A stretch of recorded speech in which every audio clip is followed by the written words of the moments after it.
আপনি সন্তানের বাবা হইতে পারেন, কিন্তু আপনার সন্তানের কথাটা আপনি দেশবাসীকে জানাইতে পারেন না। এটা আমার ভীষণ কষ্ট লাগে। এবং এই কন্যা সন্তান আল্লাহর অশেষ রহমত। একটা কন্যা সন্তানের বাবা যদি কেউ হয়, আমি মনে করি তো হাদিসই আছে যে একটা কন্যা সন্তানের বাবা হওয়া মানে আল্লাহর রহমতের মধ্যে সে ঘিরে যাওয়া।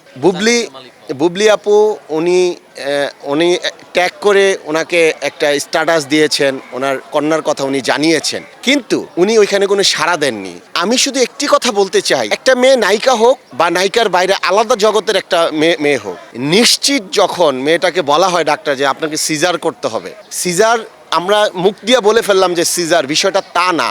আপনার পেটটা কেটে বাচ্চাটাকে বের করতে হয়। দেখেন আমার গায়ের লোমকূশ দাঁড়ায় গেছে। এটা কত কষ্ট, স্ট্রাগল। এইটা জানার পরেও পেট কেটে সন্তান দুনিয়া থেকে বের করতে হবে, এইটা জানার পরেও মেয়েরা, বোনেরা, স্ত্রীরা মা হওয়ার স্বপ্ন দেখে। এবং এত স্ট্রাগল মনের ভিতরে লালন পালন করার পরেও যখন স্ত্রী মা হওয়ার কথা যখন উনি নিজের মুখে বললেন, কিন্তু বাবার মুখে বললেন না, আমি মনে করি ওই মেয়েটার জীবনে এর চেয়ে দুঃখ, এর চেয়ে বেদনার আর কিছুই থাকতে পারে না। একে তো হাসপাতালের বিছানায় তার সন্তানকে নিয়ে সিজারের কষ্ট নিয়ে একটা বেদনার মধ্যে উনি আছেন, পাশাপাশি উনি খুব কনফিউজডের মধ্যে আছেন যে আদৌ কি আমার সন্তানের স্বীকৃতি উনি দিবে। দেখেন কত মানসিক যন্ত্রণা। আমি সেই জায়গা থেকে বলবো যে যিনি মা হয়ে গেছেন বা হচ্ছেন, ওনাকে মানসিক যন্ত্রণা থেকে আগে সেভ করতে হবে।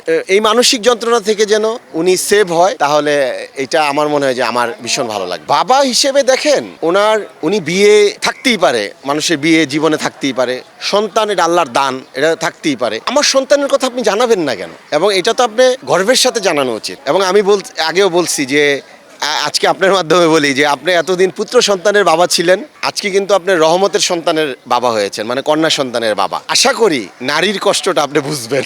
আর কিছু বলতে চাই না।